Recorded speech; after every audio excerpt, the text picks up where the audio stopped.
The string quartet plays something soft and expensive as Ava Summers stands under a crystal chandelier, drowning in white silk and lies. The hotel ballroom glows with warm light, every table dressed in flowers, every guest ready to post her perfect fairy tale online. Cameras are raised, champagne flutes clink, and on the giant screen behind her, a glossy photo of her and her fiancé square root copyright flashes into view. Ava stares at Ryan Cooper across the altar. His smile is gentle, polished, exactly what every magazine calls husband material. Her father stands in the front row, chest puffed with pride. Her half-sister Mia clutches a bouquet, and something like satisfaction flickers in her eyes. The officiant begins to speak, the microphone carrying every word through the speakers. Ava hears nothing.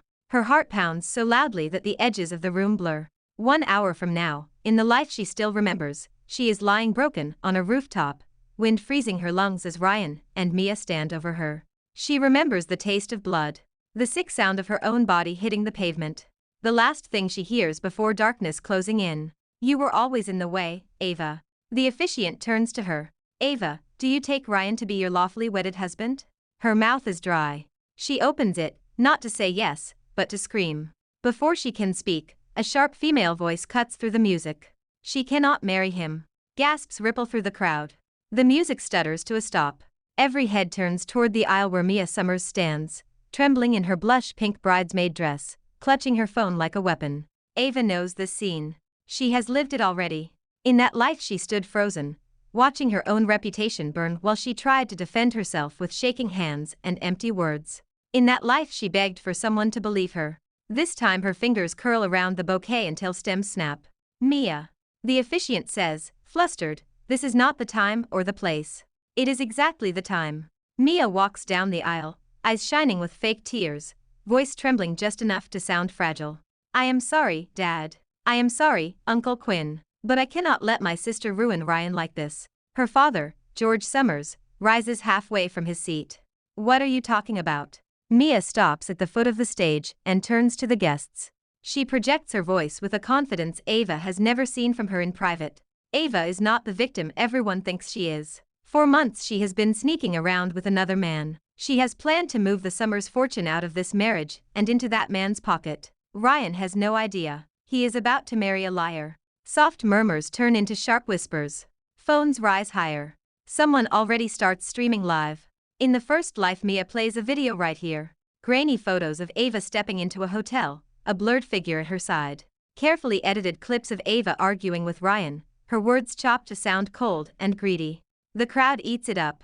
Ryan twists the knife with a wounded speech about trust and betrayal, and the world decides Ava is the villain before she can breathe.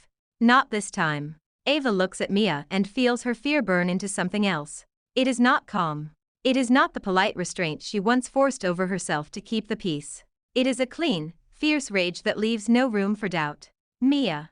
Ava says, her voice carrying through the speakers, do you have proof? Mia blinks, thrown off for a second. Of course I do. I have everything. Everyone deserves to know who you really are. Ryan clears his throat, playing his part. Mia, maybe we should not do this here. Mia shakes her head so hard that tears fly. No, Ryan. You are too kind. She has to be stopped. She holds up her phone, screen glowing. All of you, please look. This is Ava with another man outside the Meridian Hotel last month. This is her signing documents to move assets away from the marriage. This is. Her voice cuts off in her own throat. Because the speakers in the ballroom crackle, then switch. Mia's phone is connected to the system, but the audio that blasts out is not the edited recording she planned. It is her own voice. Cold. Cruel. Without a trace of innocence. She trusts you completely. Mia says on the recording. On the wedding day we make her look dirty, and the board will beg you to take control of Summers Enterprises. Once she is out, we split everything. Ryan's voice follows, dry and amused. You really hate your sister that much? The room goes dead silent. On the stage Ava lifts her own phone, the one she tucked into the sound booth half an hour ago, right after she woke up back in her bridal suite, with a head full of death and a clock that had turned back 1 hour. She had walked the exact same hallway, taken the exact same steps, felt her own panic rising as d square root copyright j square root vu crashed over her. Instead of breaking, she had slipped the sound tech a thick envelope and a tight smile. My sister insisted on a surprise video. It is scheduled to play when she connects her phone. I would hate for you to get blamed if it fails. The sound tech had nodded, happy enough to accept an envelope of cash. Happy enough to plug Ava's prepared file in front of Mia's. Now the recording continues, filling the ballroom. You get her money. Mia says on the audio, I get her place in the family. Dad never sees my real face. He never has to know what we did to his precious Ava. Laughter. Ryan and Mia together. Low, ugly, intimate. The guests stare at the speakers like they might explode. George Summers sinks back into his chair, face a stark gray. Mr. Quinn, the family steward who has known Ava since she was a baby, grips the back of the chair in front of him. On the stage Ryan goes white. Mia, what is this? He hisses under his breath. Mia looks at her phone, then at the screen behind them. The hotel staff, following Ava's quiet instructions, have switched the visual feed too. Every damning line of Mia and Ryan's text messages scrolls across the huge screen. There is no way to claim editing. Their names, their numbers, their emojis, all shine in high definition. We push her from the rooftop tonight, one message reads. Make it look like a suicide. A memory slams into Ava so hard she has to lock her knees to stay standing. The icy wind on her skin. The city lights spinning. Mia's hand on her arm, nails digging in, voice a whisper in her ear. Just jump, Ava. It will be easier for everyone. Ava lifts the bouquet. She lets it fall. Flowers hit the floor between her and Ryan. This wedding is over, she says. Her voice does not shake. It slices through the room with surgical precision. Ava, wait. Ryan says quickly. He reaches for her hand, face twisting into a picture of hurt. Whatever this is, we can explain. Someone must have hacked our phones. You know I love you. She rips her hand away. Your love ended the night you chose my sister over me and over my life. Mia lifts her chin, scrambling to recover. This is some trick. Ava, why are you doing this to me? I have always supported you. I am your sister. You are the girl who watched me fall. Ava says quietly. And you smiled. Gasps surge through the crowd again. Ryan freezes. Ava takes the microphone from the officiant with steady fingers. She turns to the guests, the business partners, the extended family. Every person who ever looked at her like she was just a pretty ornament attached to the Summers fortune. I will make this very simple, she says. The wedding is cancelled. From this moment on, Ryan Cooper and Mia Summers are no longer welcome in my life or in my home. Any guest who chooses to side with them is free to leave as well. You cannot just cut me off. Mia shouts, cracks showing. Dad will not allow it. George struggles to his feet, hand pressed to his chest. His gaze flicks from Mia to the damning messages on the screen. His voice is rough. Mia, stop talking. Dad, she is lying. Enough. His tone is final, a sound Ava has never heard directed at anyone but her. We will discuss this later. For now, you and Ryan will step away from this stage. Security moves, uncertain, then firmer when Ava gives a tiny nod. The hotel manager appears at the edge of the aisle, whispering into his headset. Ava looks down at the engagement ring on her finger. In another life she had watched Ryan fling it into the fountain outside the hotel, just before he cornered her on the rooftop. Back then it had hurt like a knife. Now she pulls the ring off and lets it drop to the carpet. The diamond hits the floor with a dull sound that still feels too soft. Ryan Cooper. She says, I am breaking this engagement. You will receive legal notice by the end of the day. Any attempt to approach me or to use my name or my company for your gain will be treated as harassment and fraud. Ryan's jaw clenches. He lowers his voice, eyes burning. You think you can humiliate me like this and walk away with everything? This city is not yours, Ava. She leans in just enough that only he can hear her reply. You should have thought about that before you killed me. His face drains of color. Ava steps back, lifts her chin, and turns away from the man she once loved. The bouquet lies abandoned. The guests stare as she walks off the stage, satin skirt whispered along the floor like a curtain falling. In her first life she had walked the same path in tears, chased by whispers, ending in a rooftop and a drop into nothing. This time she walks out with her head high. This time the story is hers. The bridal suite smells like hairspray and heartbreak. Garment bags hang open, makeup palettes scatter the vanity, and a half-eaten plate of strawberries sits next to a bottle of untouched champagne. The reflection in the mirror shows a woman in a ruined wedding dress, mascara smudged, tiara askew. An hour ago Ava had woken up on that couch with the weight of a broken body and an empty future crushing her chest. She had grabbed her phone with shaking hands, expecting to see a hospital ceiling. Instead she had seen her own face in the vanity mirror, raw and terrified, wearing the wedding makeup she had once cried off. Her phone screen had shown the date and time. 1 hour before the ceremony. 1 hour before Mia stood up and called her a cheat. 2 hours before the rooftop. For a long moment she had thought she was delirious. That the brain tries one last desperate trick on the way out. Then a memory had slid into place. The message Mia had typed and never meant Ava to see. The one that had flashed on Ryan's phone when she grabbed his wrist during an argument. We push her from the rooftop tonight. Not an accident. Not a tragedy. Murder. Something inside Ava had snapped into focus. If this was madness, then she would write it. If it was a miracle, she would not waste it. She had called the sound tech. She had walked the hall where she knew Ryan and Mia liked to argue in private. She had left her phone recording behind a tasteful plant and listened to them confirm every awful thing she remembered. Now, after the explosion in the ballroom, Ava stands in the center of the bridal suite. Her heart still races, but not from panic. From possibility. Mr. Quinn knocks once and lets himself in. His hair is more silver than she remembers, his suit pressed, his shoulders steady. He has been with the family longer than Ava has been alive, a calm presence at every milestone. Miss Ava, he says softly, eyes scanning her torn dress, the streak of red where a rose petal bled on the silk. Are you hurt? No. Her voice gentles for him. Not this time. His eyes flicker. This time. She considers how much to say. In the life she remembers, he had suspected something was wrong at the wedding. He had tried to follow when she went to the rooftop. Ryan's men had stopped him. Later, when she was dead and the press called it suicide, Mr. Quinn had not believed it. He had died a year later in a car crash that never made sense. Ava swallows hard. You trusted Ryan too much. I did too. That will not happen again. He straightens. There is a flicker of relief in his eyes, and something like pride.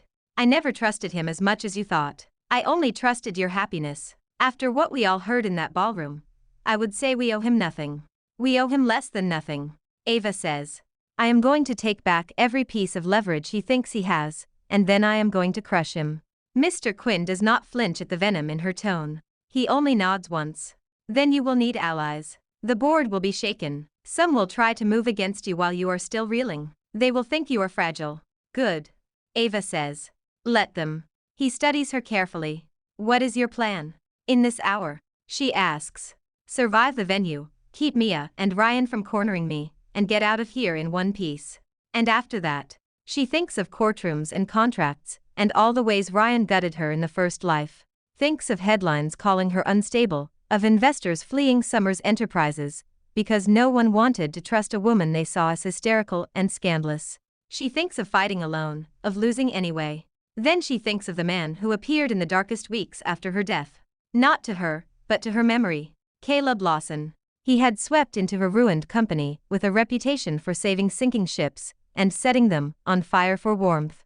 He had offered to buy Summers for pennies, and when her father refused, he had walked away. Months later he had quietly funded a private investigation into her death.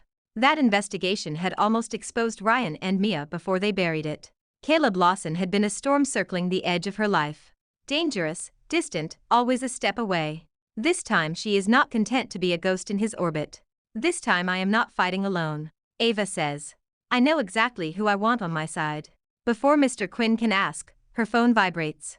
A number flashes on the screen that she does not recognize, but the name attached makes her breath hitch. Caleb Lawson. Her fingers tighten around the device. In her first life she had never spoken to him. Now, somehow, he is calling her on the day everything changes. She accepts the call. Miss Summers. A low male voice says, smooth as dark coffee. It seems congratulations are not in order. Ava forces her mind to catch up. You called fast. Half the city saw your wedding implode in real time. He replies. I have shareholders texting me memes. There is no laughter in his tone, only observation. Most women would be hiding in a bathroom right now. Most women did not just hear their fiancé square root copyright admit to attempted murder over the hotel sound system. Ava says. I am done hiding. There is a pause. Good. Caleb says. Because a black sedan full of men who work for Ryan Cooper is waiting at the service entrance. If you walk out alone, they will try to escort you somewhere quiet. A cold chill runs down her spine. In the first life Ryan had taken her up, not out. This time he is adjusting fast. How do you know that? She asks. I own the security firm the hotel uses. Caleb says. Their cameras feed through my people. Turns out that is useful when the city turns into a soap opera. Mr. Quinn raises his brows, hearing Caleb's side of the conversation through the speaker. Ava shoots him a look that says later. So you watched my humiliation in real time. Ava says. Did you enjoy the show? I enjoyed the part where you turned the script upside down. Caleb replies. Most heiresses would have cried and fainted. You dropped receipts like a prosecutor. That got my attention. Her pulse jumps for reasons that have nothing to do with fear. What do you want, Mr. Lawson? To make a deal. He says. You need to get out without being dragged somewhere unpleasant. I have a car at the east exit. My men will walk you there. And in return you will sit down with me and tell me exactly how deep Ryan Cooper has his hands in Summers Enterprises. Caleb says. If I am going to help you cut them off, I want to know where to slice. Help. The word settles over her like another kind of shock. In the first life, help had always come with hidden strings tied to someone else. To her father. To Ryan. To the board. She thinks of Caleb's cold eyes in the articles she read. The way reporters called him ruthless and brilliant, a man who never lost. If she is going to bind herself to a shark, he might as well be the one who already tried to expose her death as a lie in the life she remembers. All right. Ava says. I will take your ride. And your deal. But understand something, Mr. Lawson. This is not charity. I am not some broken doll you get to fix. This is a partnership. There is a quiet, approving sound on the line. Then let us call it what it is. Caleb says. Mutual vengeance. The call ends. Ava lowers the phone slowly. Are we trusting him? Mr. Quinn asks. No. Ava says. We are using him. He will be using us too. That is the point. She strips the tiara from her head and tosses it on the vanity. She peels off the heavy veil and kicks away the heels that once felt like a dream. In their place, she pulls on the simple white sneakers she had kept for later, when she imagined dancing until morning as a happy bride. Now they are battle shoes. Let us go, she says. They slip out the back elevator, avoiding the main hall where chaos still swirls. As the doors slide open at the service level, Ava sees the black sedan Caleb promised, its windows dark, its engine idling. She also sees another car idling by the loading dock, men she recognizes from Ryan's security details leaning against it, their eyes sharp.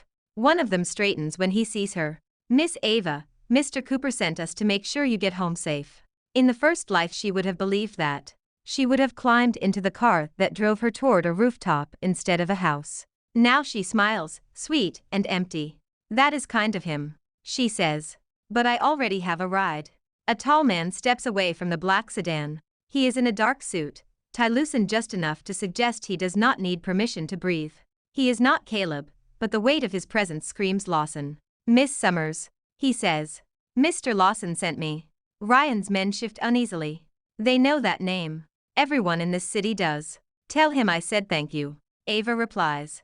Then, louder, for Ryan's men, tell him I am looking forward to our meeting. She lets the Lawson bodyguard open the car door for her. As she slides into the leather seat, she glimpses her reflection in the tinted window. No veil.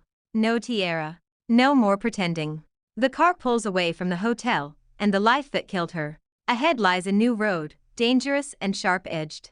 This time she has her hands on the wheel. Caleb Lawson's office sits at the top of a glass tower that slices the afternoon sky. The lobby downstairs smells like money and quiet power, security gates gleaming, receptionists moving with the efficiency of soldiers. By the time Ava steps out of the private elevator on the top floor, she has stripped off the wedding dress and slipped into a simple black sheath she found in a garment bag in the car, courtesy of a man who thinks ahead. She feels almost like herself again. Not the version groomed to be a perfect bride, but the one who used to walk into boardrooms with numbers memorized and strategies sharp in her mind. The receptionist on the top floor greets her with a polite nod and leads her into a corner office that feels more like Command Central than any room she has ever seen.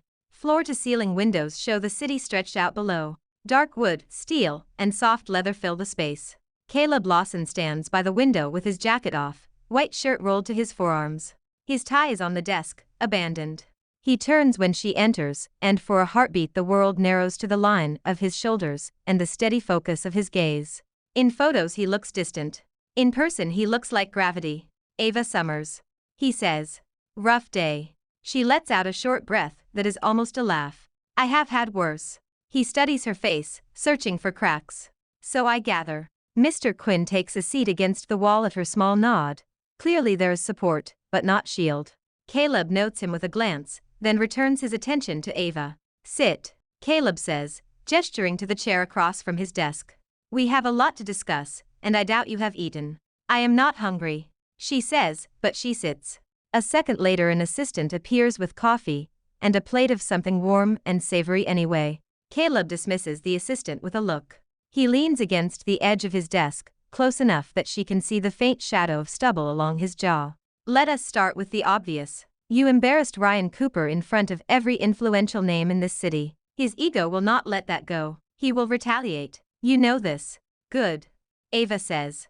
I am counting on it. The more he thrashes, the more evidence he leaves behind. Caleb's mouth curves, slow and almost admiring. You really did plan this in 1 hour? In one lifetime. She thinks. Out loud she says, I had help from a very loud instinct that told me I was done being polite. He accepts that with a tilt of his head. Tell me everything. How deep is Ryan's involvement in Summers Enterprises? What contracts does he hold? Who on your board owes him favors? Ava wraps her hands around the coffee cup, letting the heat steady her. She lays it all out. The consulting agreements Ryan negotiated at suspicious discounts. The quiet loans he offered to board members during market slumps. The ways he whispered doubts about her behind her back, turning older men who once praised her into skeptics. She describes me as false sweetness at family dinners, the way she always took Ryan's side with a sigh and a sympathetic smile. She speaks of small betrayals that seemed petty at the time, but now form a clear pattern. Caleb listens without interrupting, occasionally asking a pointed question that cuts right to the bone. When she finishes, he walks around the desk and pulls up a file on his computer. Charts and names fill the screen. I have been watching Summers for years. He says. Your grandfather built something impressive, but the last decade has been messy. Your father lets emotion cloud his decisions. He trusts the wrong people. I know. Ava says quietly. You, Caleb continues, might be the only reason the company is still standing. Until you met Ryan. That stings, even though she deserves it. I thought he cared about me. She says. I thought he saw me, not just my last name. And now I know he saw a shortcut. She replies. He wanted my company more than he ever wanted me. Caleb nods once. Good. Keep that anger. You will need it. He taps a few keys and a different screen appears. Legal documents. Blank templates. Here is what I propose. We form a strategic alliance. Lawson Holdings acquires a minority, but controlling share in Summers. Enough to protect you from a board coup. Not enough to turn you into a figurehead. In exchange I get first right of refusal on any major expansion deals and a seat as co-chair. It sounds like you become my boss. Ava says. He shakes his head. It sounds like I become the wall between you and every man in that boardroom who thinks he can bully you. Legally, publicly, and loudly. Ryan will not get far if he tries to rally them. Not when they know I am in your corner. Ava considers the weight of his name. The way entire industries shift when he moves. Partnering with him means giving up a piece of control, but maybe control is not about clinging to every share. Maybe it is about choosing who stands beside you when the knives come out. What do you get out of this besides a headache? She asks. He smiles, the expression slow and wicked. The satisfaction of tearing down a man who thinks he is smarter than everyone else. Caleb says. And the challenge of building something stronger with someone who is not afraid to get her hands dirty. This time her laugh is real. You make revenge sound like a corporate strategy. It is. He says. And you are already running it. She glances at Mr. Quinn. He gives her an almost invisible nod. Fine. Ava says. Draw up the papers. I want safeguards to protect my voting power, and non-interference clauses for key creative decisions. Summers has a heart that your spreadsheets will never understand, and I will not let it be flattened into another Lawson clone. Caleb looks pleased. Done. You will have the draft by morning. Tonight. She counters. If I wait, Ryan moves first. I want something binding before sunrise. His eyes darken with approval. Tonight it is. As they finalize the outline, her phone buzzes with a series of messages. She flips it over and sees Ryan's name flooding the screen. You went too far. You humiliated me. You will regret this. Her stomach twists. Not from fear, but from a familiar disgust. She shows the screen to Caleb. See, she says. He is already spiraling. Good. Caleb replies. Forward everything to this number. My legal team will love him. He scribbles a number on a notepad and slides it across the desk. His hand brushes hers. The contact sends a small, electric jolt through her skin. She tells herself it is adrenaline. Revenge. Anything but the way his steady presence makes her feel less alone. When the meeting ends, Caleb walks her to the elevator. The city glows beyond the glass, the skyline sharp and bright. This is only the beginning, he says quietly. Ryan will push back. Mia will play the victim. Your father will waver. You will be painted as the cold rich girl who destroyed her own wedding. I know, Ava says. Are you ready for that storm? She meets his eyes. I already died in the last one. This time I am the lightning. For a moment something like heat flickers in his gaze. Careful, Miss Summers, he says. You are making me enjoy this a little too much.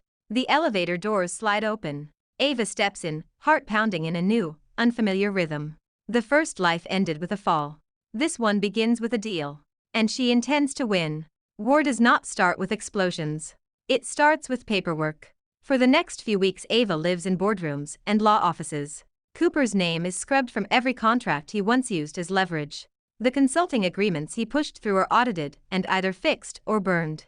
The quiet loans he offered board members are dragged into the light, interest and all. Some men resign before questions even reach them. Others stay and sweat through meetings as Ava and Lawson lawyers lay out timelines and receipts.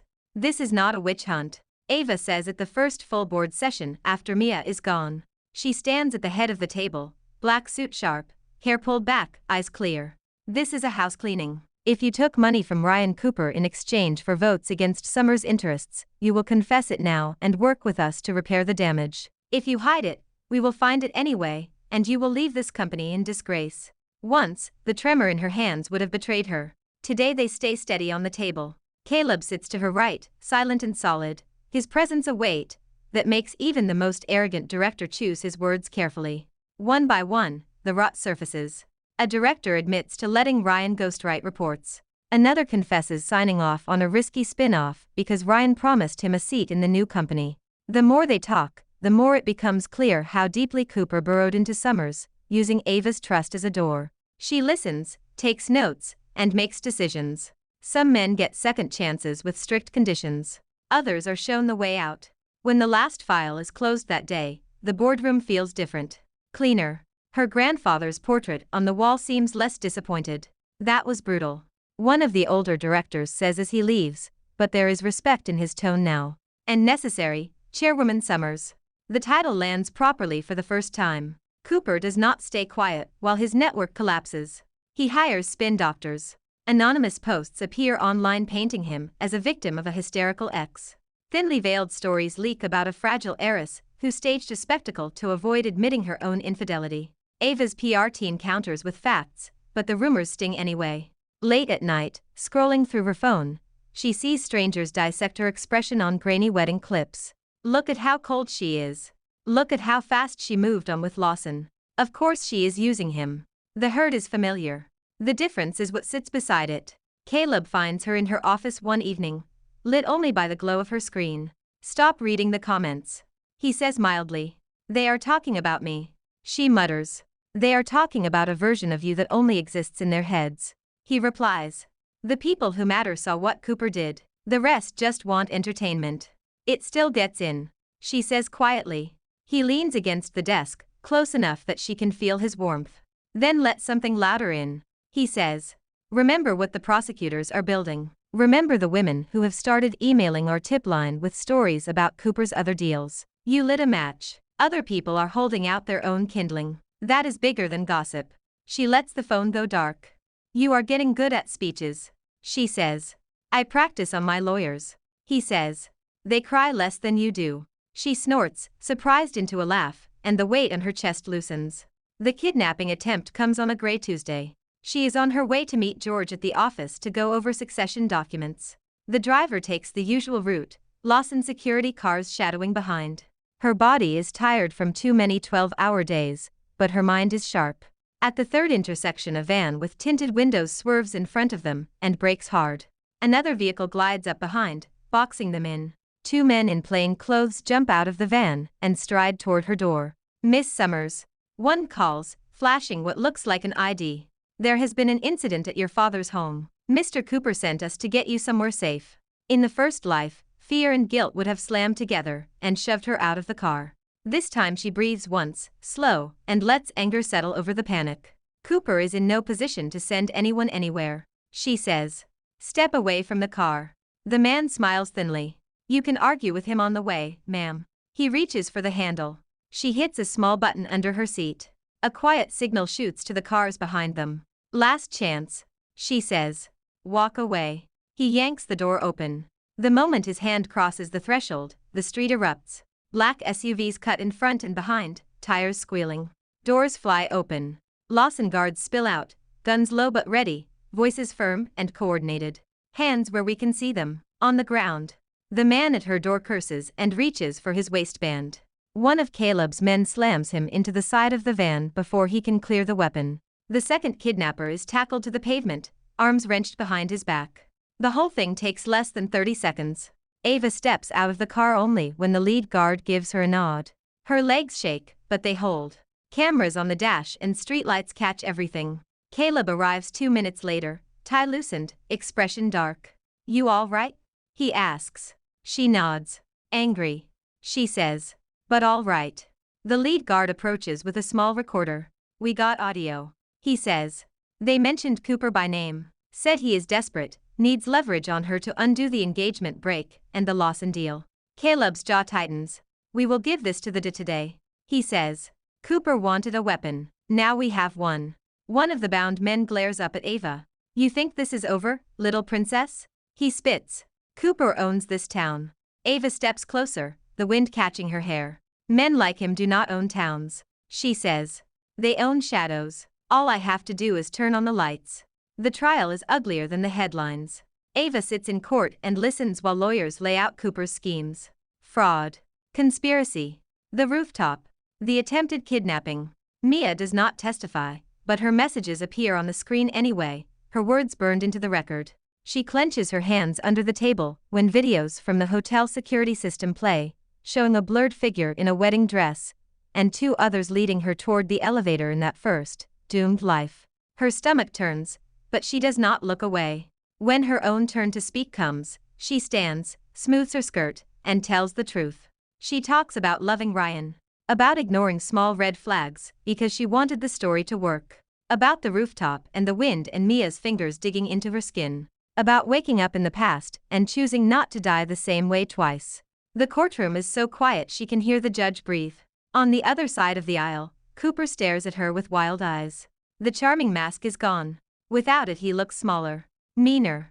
A man who built his whole life on the belief that no one would ever hold him to account. When the verdict comes back guilty on all major counts, the sound that escapes Ava is not joy. It is relief. Outside, reporters shout questions. How does she feel? Does this restore her faith in justice? What will she do next? She gives them one sentence. I will make sure no one like him ever uses my family's name as a weapon again, she says. Then she walks away. 6 months later the city feels different. On the financial news channels, analysts say Summers Lawson has stabilized after the scandal, and is now outperforming projections. Commentators who once speculated about Ava's fragility now talk about her as one of the most interesting young executives in the market. Inside the joint headquarters, people simply call her the boss. She spends her days in meetings and strategy sessions, her nights sometimes at her father's house, sometimes in the Lawson penthouse. George still has days where he stares at Mia's old room and looks lost, but he is learning. He goes to therapy. He apologizes more than once without excuses. I am not asking you to forget, he says one evening on the balcony, city lights reflected in his glasses. I am asking for a chance to be better with the time we have left. You are doing that already, she says. When he smiles, it is smaller than before, but real. As for Caleb, he weaves himself into her life so quietly that one day she looks up and realizes he is simply there. In meetings, at late-night takeout dinners, on the other end of the couch, while she vents about stubborn suppliers. They fight sometimes, sharp and bright, over risk levels and branding, and which charities deserve the biggest checks. The arguments never turn cruel. They always end with an exhausted laugh and a compromise neither of them would have found alone. On a clear evening in early spring, he appears in her office doorway with a familiar glint in his eye. You are kidnapping me, she says. Legally, he replies. Come on. He takes her up, not down. The elevator opens onto the rooftop terrace she has visited once before. Tonight it is strung with warm lights, a small table set near the center, the city spread out around them like a promise. Her chest tightens for a second at the height. Then she breathes in the cool air, and remembers the last time she was here, the way she chose to stay, to override a nightmare with something new. This is becoming a habit, she says. I like repeating good decisions. He answers. They eat.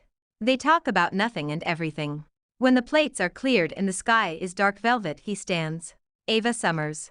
He says, voice softer than she has ever heard it. I have watched you burn your life down, and build a better one from the ashes. I have watched you walk into rooms that were not made for you and make them yours. I have watched you fight for justice when revenge would have been easier. Her throat tightens. I have also watched you steal my coffee, correct my spreadsheets, and fall asleep on my couch with a pen still in your hand. He continues.